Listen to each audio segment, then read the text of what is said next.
It's Johnny Two-Face here, back with another reaction video. This time I'm reacting to 1848 Europe's Year of Revolutions by Epic History TV.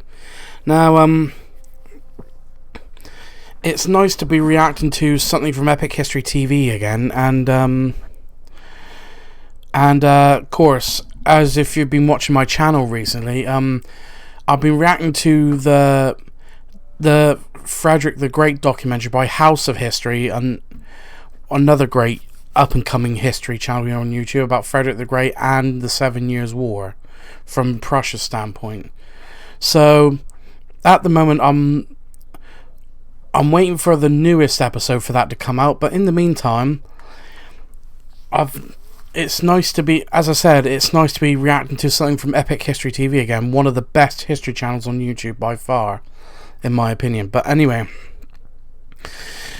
right, so the usual disclaimer when I react to anything historical: if I don't show so much what is considered a proper reaction, is probably obvious I don't know much about the subject at hand, and if I do know anything, I'll most likely pause the video to give my input or ask any curious questions, which hopefully will be answered in the comments below. So with that being said, the link to the original video will be in the description down below. Please go and subscribe to Epic History TV, and please support their channel because they do amazing work. And but how amazing, you'll have to discover that for yourself. So without further ado, let's get this up on screen and let's see what this is all about. 1848. More than 3 decades after his defeat, the shadow of Napoleon Bonaparte and the French Revolution still looms over Europe. Yep. The peace settlement of 1815 had been a triumph for reactionary forces. I just want to quickly, I don't know how on topic this is, but my theory based about, you know, the French Empire and the French Revolution is that I think in a way your other European powers would have been a bit more open to the idea, because as monarchs they're supposed to serve their people before serving themselves, but as you can tell by most history sources, that's usually not the case. But I think other European nations would be more open to the ideal if it wasn't the extremism of the French Revolution. But as I said, it's just a theory, but I'm most likely wrong anyway. So feel free to either correct me or come up with your own theories about that. But anyway, let's get back to it. Europe's great powers, Britain, France, Austria, Prussia and Russia, were committed to working together to ensure no more revolutions. Radicalism and republicanism would not be allowed to disturb the peace of Europe again. Well, bearing in mind this situation where King Louis the 16th, I think it was, got guillotined, that was his own fault, because instead of trying to make peace with the revolutionaries, he decided to, his queen, his wife, Marie Antoinette, who was actually an Austrian married to the French Bourbon family, and his other nobles disguised themselves as servants and tried to hopefully escape France and take it back from abroad. And as I said, they were heading for the Netherlands, which was territory of the Austrian Habsburg Empire. And because Marie Antoinette was Austrian, it would have been easier for them to go to Austrian Habsburg territory to try and claim it back from abroad. And basically, the funny thing is, they nearly got away with it from a certain point of view, but but it's because the postmasters close to the border, they recognized the king from his face on the coins that he had, that that he found on the floor, and he looked at the coin and looked at the king, and recognised him. Had the king and his entourage arrested and dragged back to Paris, which uncovered the king's plot. So and when he was put before the committee, even though it was at first they were unsure how to punish the king. Others said simply deport him, while others said the revolution can only live if the king was dead. And it was decided by one vote. Until then it was all even, and it took just one vote to basically guillotine the king, even though he stood up professing his innocence. He was taken to the guillotine and beheaded, and not long after, Marie Antoinette faced the same fate. So but yeah, this was technically King Louis's fault. King Louis's own fault. I think he would have survived longer if he stayed and just endured the French Revolution. But as I say, that's another theory. So feel free to correct me in the comments or develop your own theories. Austrian Chancellor Prince Clemens von Metternich is regarded as the architect of this new conservative order. Some historians call it the Metternich system. And yet, across Europe, there are many for whom the ideals of... bearing in mind that it wasn't just Clemens von Metternich orchestrating the downfall of Napoleon, it was also... Napoleon was, for the most part, betrayed... I've forgotten his name.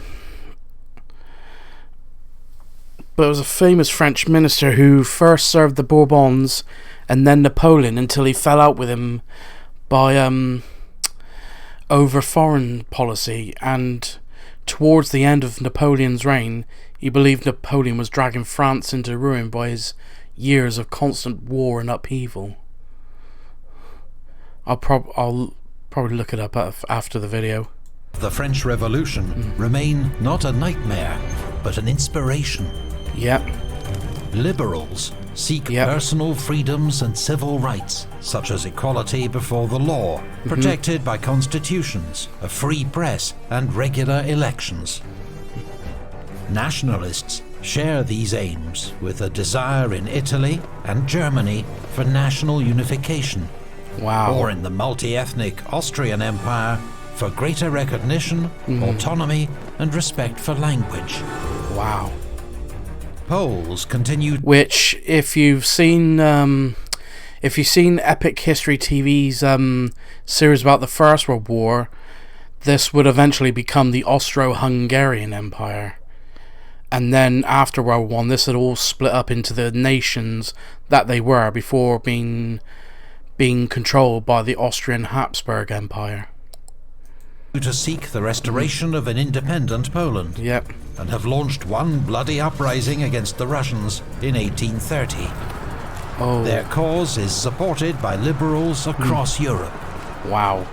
In most countries, liberals and nationalists face draconian censorship laws, arrest by the secret police, and bans on political parties and meetings.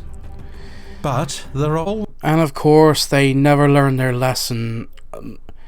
As I said, I'm trying to avoid it. I try to keep like political views to a minimum because it just goes on and on.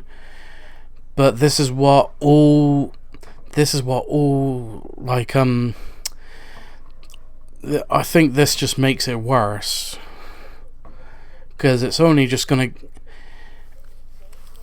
It's just not really helping the situation. Always loopholes. In France, private banquets turn into political rallies. Wow. In Italy, scientific societies discuss politics, while gymnastic groups do the same in Germany. These liberal movements are dominated by the middle class, with their own local and national agendas, but also many shared values and aims. They are passionate or... I know this is slightly off topic, but there's an old saying that in a democracy, the poorer people have more power than the rich because there's more of them.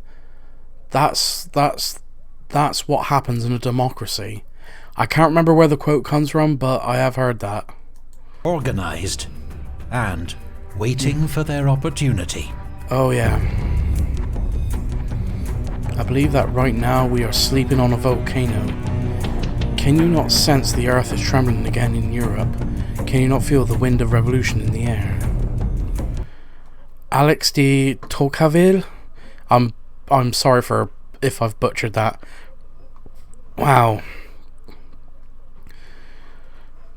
If you compare that to modern day politics, just think about it wherever you are in the world.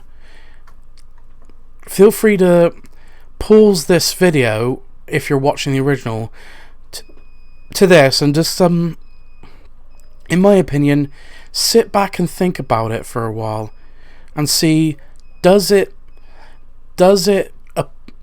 relate to you in your way of thinking wherever you are in the world? Sorry, that was probably a bit just the middle weird. Classes that want change. I'm sorry if that was way too random, but I just thought it does seem curious. By 1848, Probably the wrong word to rising use. populations and food prices had created hunger, poverty, and social unrest across Europe.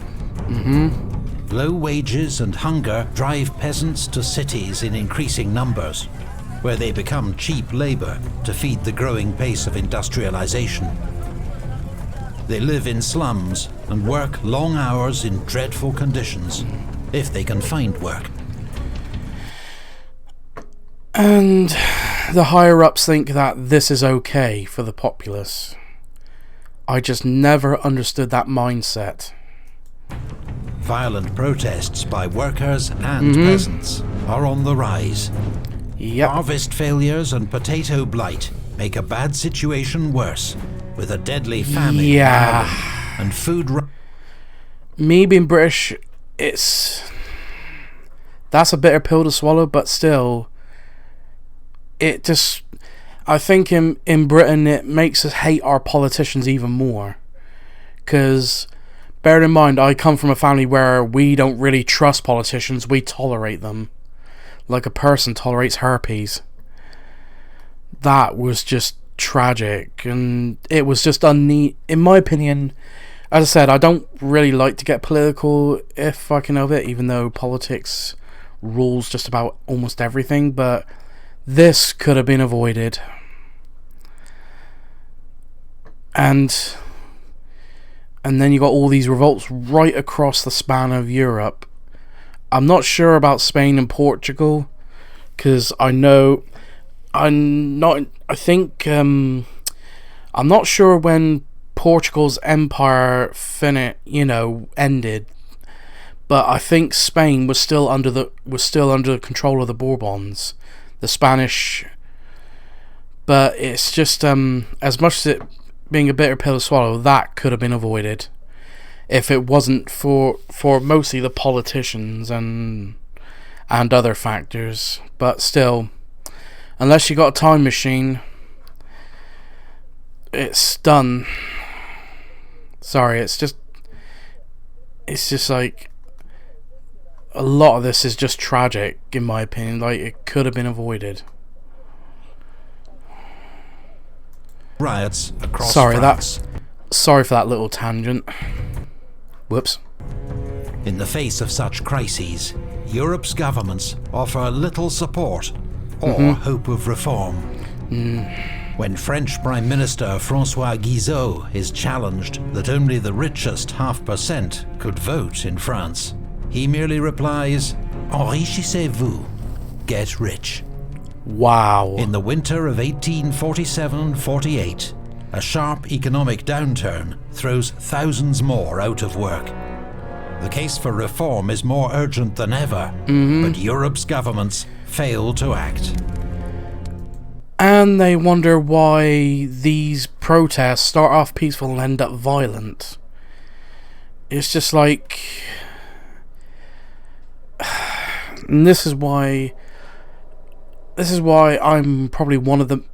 I live in one of the many families that doesn't trust top politicians. We tolerate them. Up to a point.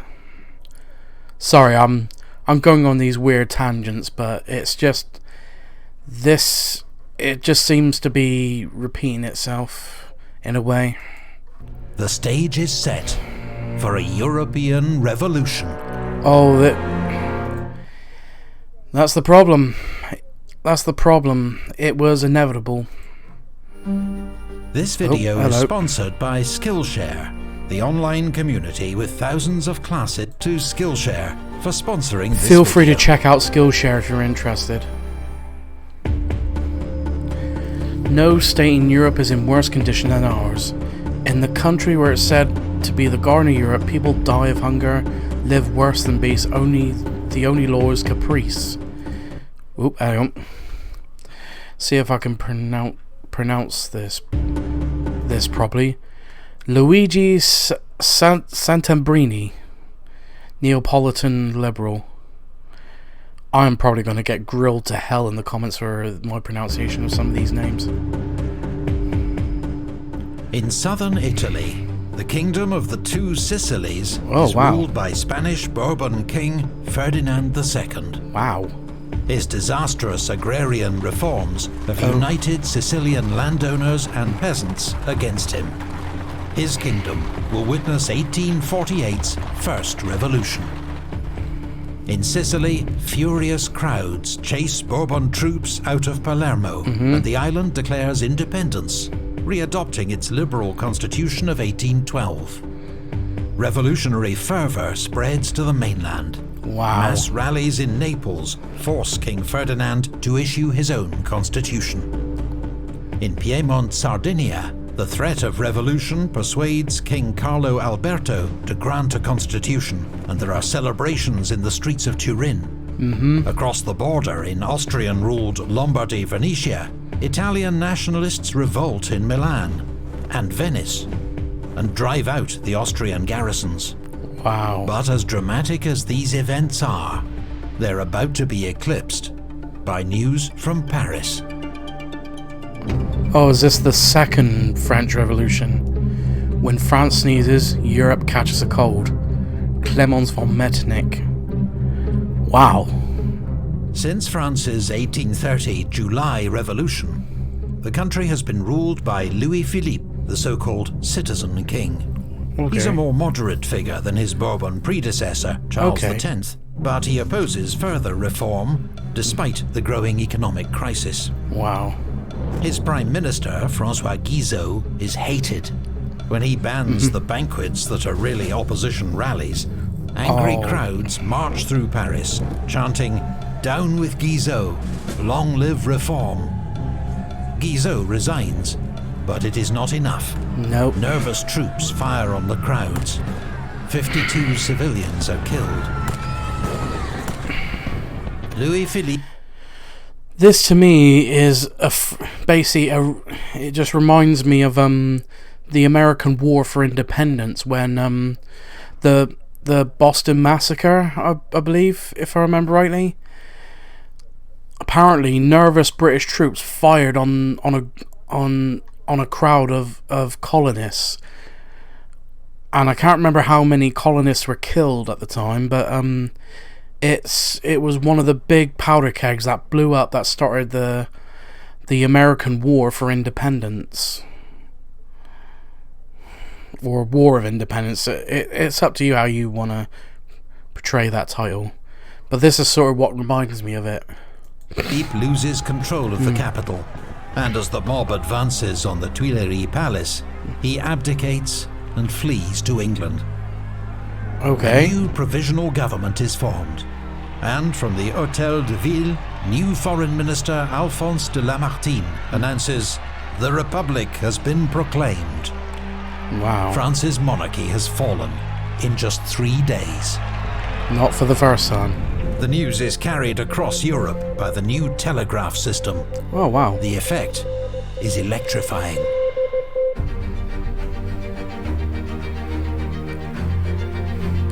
Tell the people I agree to everything, Ferdinand I, Emperor of Austria. 75-year-old Austrian Chancellor Prince Metternich is among the first to be informed of the revolution in Paris. His police chief assures him there's no chance of such a thing happening in Vienna. But on the 13th of... Has he ever heard of the term tempting fate? March, around 4,000 students, inspired by the news from Paris, march on Vienna the Revolution, Landhaus, the assembly building, and force their way in. There's a confrontation with troops who open fire and kill 4. Vienna's workers side with the students. Wow. Much of the crowd's hostility is directed at Metternich. When the state council suggests he resign, Metternich meekly agrees and heads into exile in England. One of the most extraordinary political careers in Europe's history, spanning 40 years, comes to an end. Wow. Emperor Ferdinand suffers from epilepsy and a speech impediment, and is a largely passive figure. Okay. But when his council announces there will be elections for an assembly that will draft a constitution, crowds cheer him in the street. The secret police disappear. Censorship is ignored. The people of Vienna celebrate. Wow.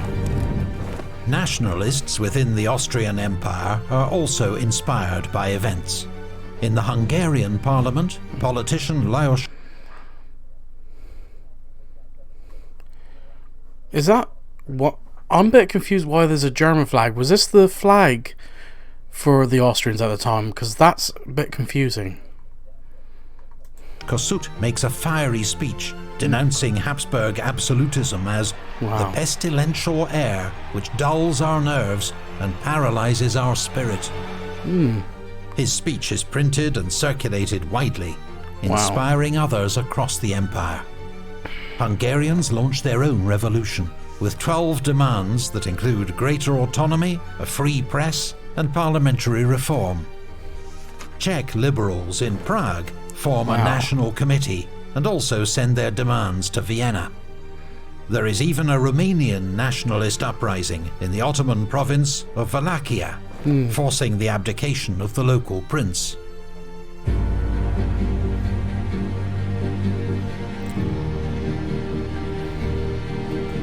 We were dominated by a vague feeling as if a great outbreak of elemental forces has begun, as if an earthquake was coming, in which we had felt the first shock. Karl Schurz, German student. Across the smaller states of Germany, rulers face popular demands for reform. Most quickly grant concessions Baden, to avoid Württemberg, losing Nassau, their thrones. Hesse, Saxony, Bavaria. The black, red and gold tricolour, symbol of a united Germany, is prominent among the crowds. Wow. Germany's first ever national... So that's where the inspiration for the modern German flag came from. Well, until they changed it under Wilhelm II. I don't know when that happened, but still. Assembly meets in Frankfurt with elected delegates from across Germany. They debate how they will achieve the liberal dream of a unified Germany and begin drafting its national constitution. Which I can't remember how it was done, but I know it was. I do remember that someone said, or read about it, that it was achieved by a historical figure called Otto von Bismarck, who managed to help in the system to unify Germany as one single country. A quick fact that the United States is actually older than Germany. Now I know why. In the Prussian capital, Berlin, students and liberals are thrilled by developments and celebrate Metternich's fall. King Frederick William IV promises reform, but also moves extra troops into the city. Yeah. Tensions escalate between Berliners and soldiers, and on the 18th of March, protesters erect barricades. The army attacks, leading to vicious fighting in the streets. 800 protesters are killed. The king loses his stomach for the slaughter and withdraws troops from the city, promising a new constitution. Saddle your horses, gentlemen. A republic has been declared in France. Nicholas, Emperor of Russia. Not all Europe is embracing change. In Russia, Emperor Nicholas... Yeah, this seems to be a running theme in this time. Sorry. I'm sorry if I upset any Russians watching. I don't know why. Opposes any reform. I don't know why they'd be watching my content. He'd been badly shaken by the Decembrist revolt on the opening day of his reign. Since then, he has tightened censorship and created a new secret police unit, the Third Department. Oh dear. There is a crackdown on all suspected subversives. Writer Fyodor Dostoevsky is among those arrested and subjected to a mock execution before he is exiled to Siberia. There will be... That's the way Russia solves its problems. If you got a problem, send it to Siberia. I know that's a bad joke. It's a running theme. No concessions in Russia.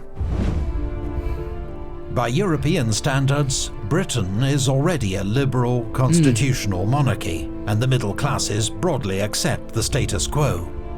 But there is a popular movement calling for more democratic reforms. They're known as the Chartists, for the 6-point charter they wish to implement. A mass rally is organised for the 10th of April in London. This is a photograph of that meeting. The authorities fear violence and draft in 80,000 extra police. But the event passes off peacefully. Wow. In the Netherlands, King William II backs a new constitution and reforms, successfully preempting any revolutionary disturbance. With fortuitous timing, Frederick VII of Denmark had abolished royal absolutism in January, so also avoids revolution. But he faces a German nationalist revolt in Schleswig-Holstein, which leads to war with the German Confederation. Okay. Denmark will ultimately prevail in this war, thanks to diplomatic support from the other European powers. In 1848, Polish hopes were high that these revolutions would pave the way for the restoration of an independent Poland. Europe's liberals, after all, had frequently expressed enthusiasm for the idea. But in reality, no major power is willing to risk confrontation with Russia for the sake of the Poles. A Polish rising in Posen is put down by the Prussians, while the Austrians deal with risings in Krakow and Galicia. Oh dear. And that's why I think Poland is one of the most screwed over countries in Europe. The February Revolution was like sacred promise of emancipation for all peoples of Europe. Mark Kozo... Oh, I'm not going to even try and pronounce that. New Paris Prefect of Police. The first euphoric phase of the European revolutions becomes known as the springtime of the peoples.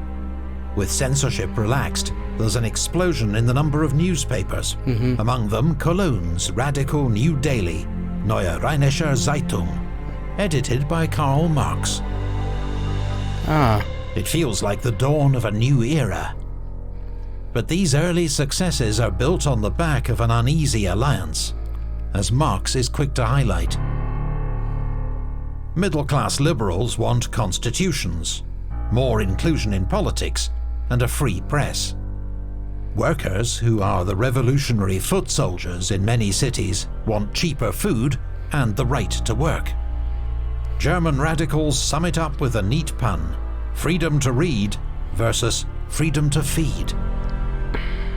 Europe's new assemblies are under pressure from conservatives who think they're going too far, and radicals and socialists who think they're not going far enough. Sounds like politics nowadays.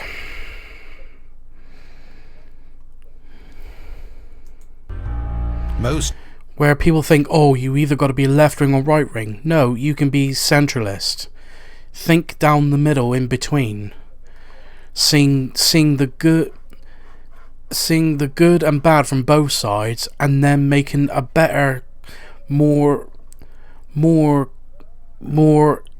reasonable suggestion using common sense.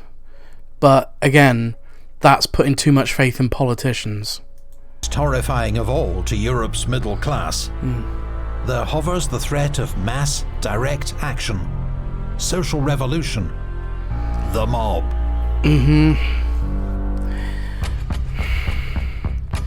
Bread or lead, rallying cry of Paris workers. In the wake of the revolution, France's provisional government had set up national workshops, a public works program to alleviate unemployment in Paris. But just 3 months later, a new, more conservative government announces their closure. 100,000 workers are suddenly jobless. The response is immediate and furious. Over 3 days in June, Paris radicals take on the middle-class National Guard and regular troops in a bloody battle of the barricades. The Archbishop of Paris attempts to mediate, but is cut down in a crossfire. Oh, wow. This remarkable early photograph shows some of the Paris barricades fought over that summer. By the time it's all over, General Cavaignac's troops have killed at least 1,500 workers and arrest 12,000 more, a third of whom are deported to Algeria. He believes he has saved France from anarchy. The sacred cause of the Republic has triumphed, he declares. Why do I feel it's going to have the opposite effect? The French Revolution has split between left and right, with bloody consequences. Again, it should be centralist. It paves the way for the return of a famous name from the past, promising unity and order. 3 days of blood will give us 30 years of peace. That spring, conservative governments had been caught off guard by the speed of events. Now they begin to fight back. In Prague, Czech students clash with troops. The wife of Austrian commander General Windisch-Graetz is killed by a stray bullet. Oh. He responds by withdrawing his troops and bombarding the city's old town with artillery. 43 are So basically he turns into a cold-blooded murderer. Killed before the students surrender. In Italy, King Carlo Alberto of Piedmont, Sardinia, has declared an Italian war of liberation against Austria and invades Lombardy Venetia. Oh, wow. He is supported by the other Italian states and nationalist volunteers, including the Italian Legion, led by professional revolutionary Giuseppe Garibaldi. Austrian forces in Italy are commanded by 81-year-old Field Marshal Radetzky, a distinguished veteran of the Napoleonic Wars. Wow. Vienna orders him to negotiate. Instead, Radetzky wages a masterful campaign, fending off the Piedmontese advance. Of course. Then launching a decisive counterattack. Piedmontese forces retreat in disarray, and Carlo Alberto negotiates a truce. That summer, Johann Strauss composes the Radetzky March to celebrate the old general's victory.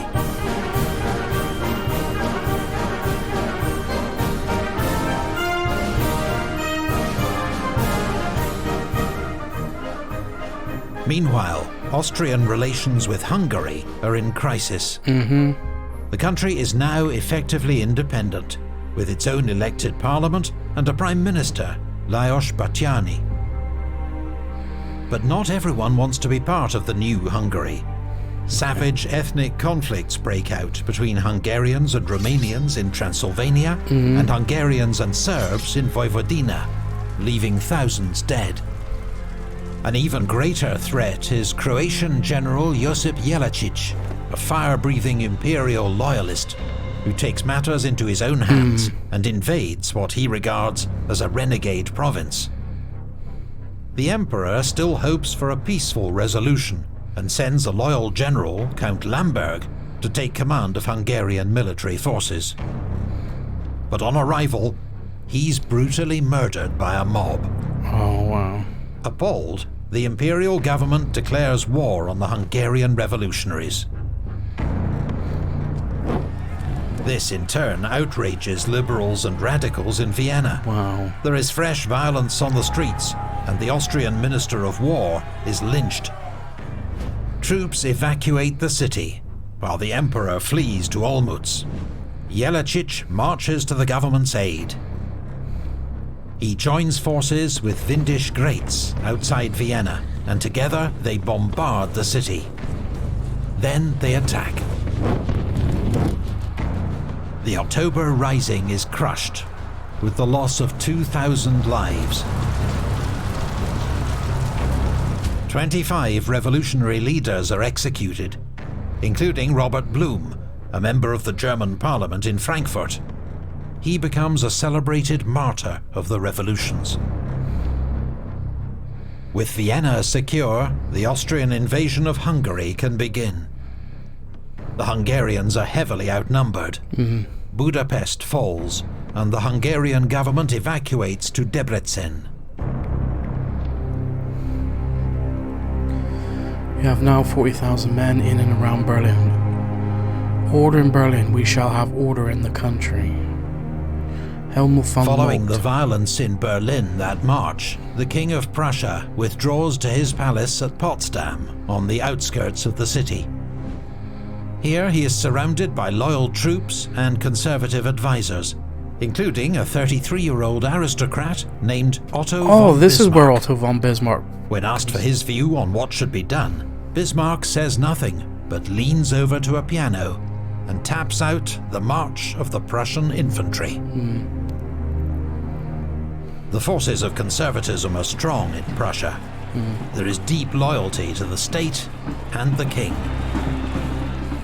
Allies, like Bismarck, adopt the enemy's tactics, launching conservative political organizations and newspapers to mobilize this support. Propaganda. By November, King Frederick William has noted the infighting of his opponents and the defeat of the Vienna Revolution. That's the problem with the other side. That's another problem, infighting. And it's usually between radicals and moderates. It's happened in every revolution in history. And it probably still is happening to this day. And decides to act. He orders General Wrangel to lead 13,000 troops into Berlin. They enter the city unopposed and order the Prussian assembly to disperse. It has no option but to comply. Prussia will get its constitution, but it is one handed down by the king, under which he retains full executive power. Prussian dreams of a true parliamentary system, even a republic, are dashed. Which Germany gets after World War I, if I remember rightly. Or towards the end of World War I, shall I say. In December, 2 new players take the stage, who will play key roles in shaping the fate of Europe's revolutions. In Vienna, Emperor Ferdinand abdicates in favor of his 18-year-old nephew, Franz Josef. Oh, wow. He will reign until his death in 1916. In Paris, Louis Napoleon Bonaparte, nephew of Emperor Napoleon, is elected President of the French Republic in a landslide victory. He promises to heal divisions, impose order, and restore France to her former glory. The moderates feared the victory of the people more than that of the Bourbon troops.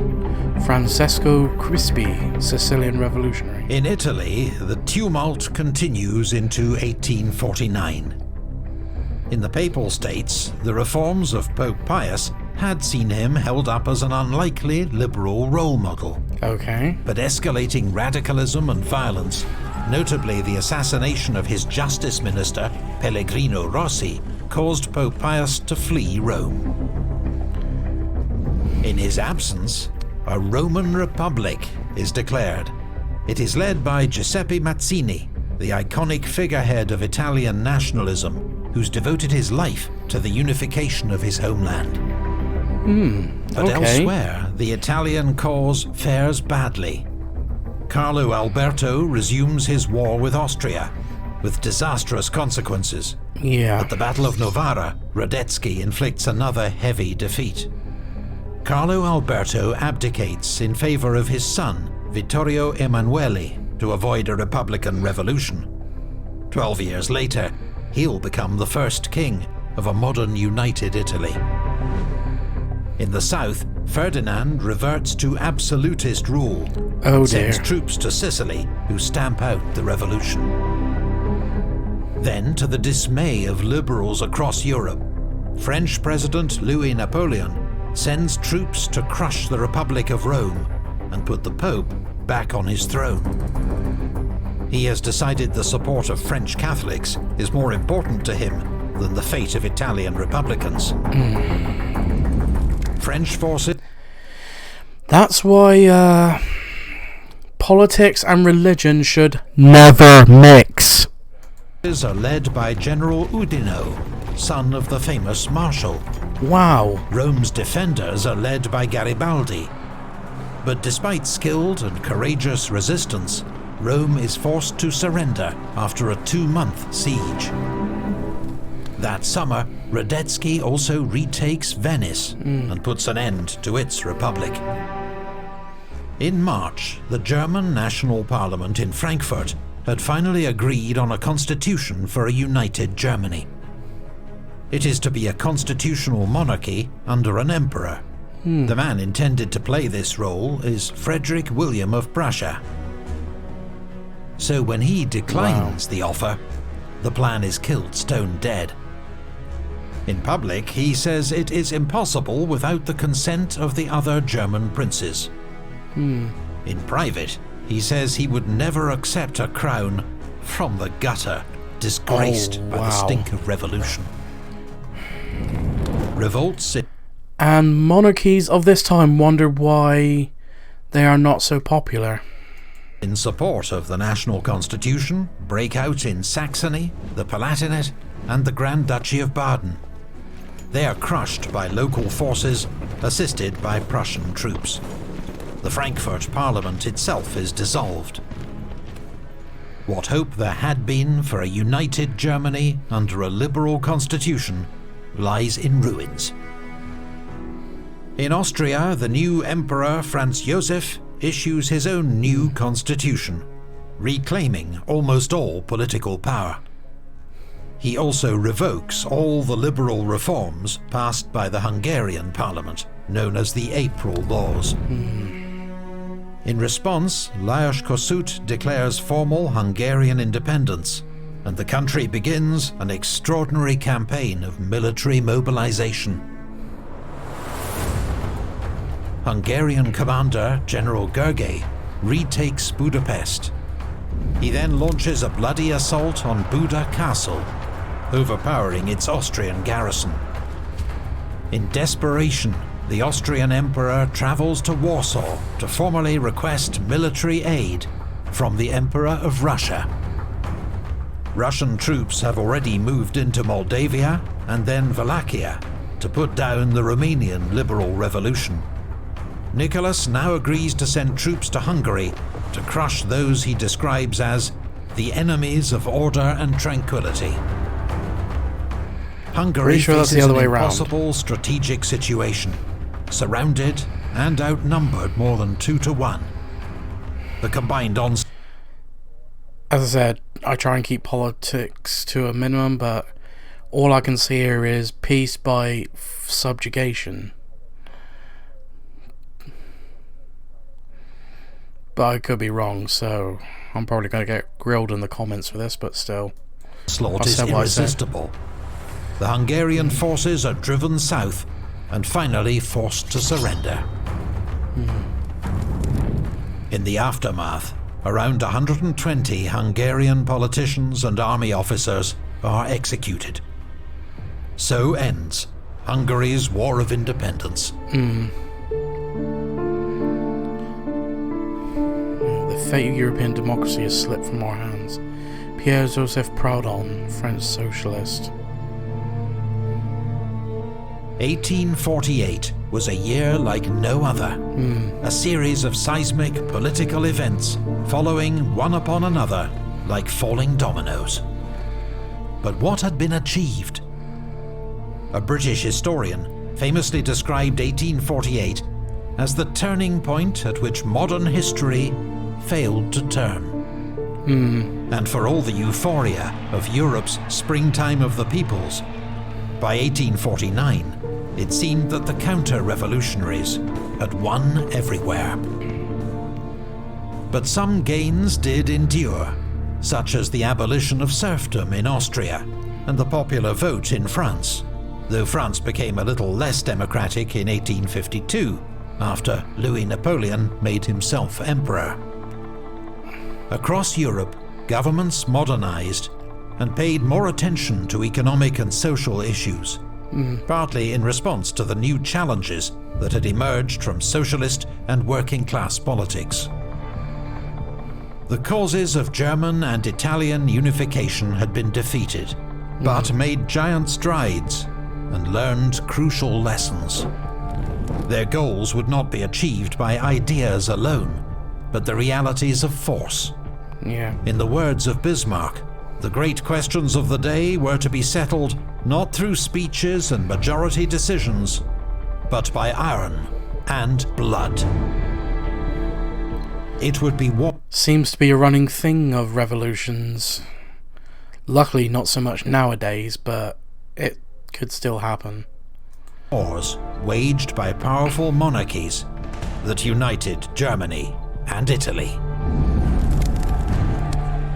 The legacy of 1848, for good and ill, would be felt for decades to come. Probably still to the modern day.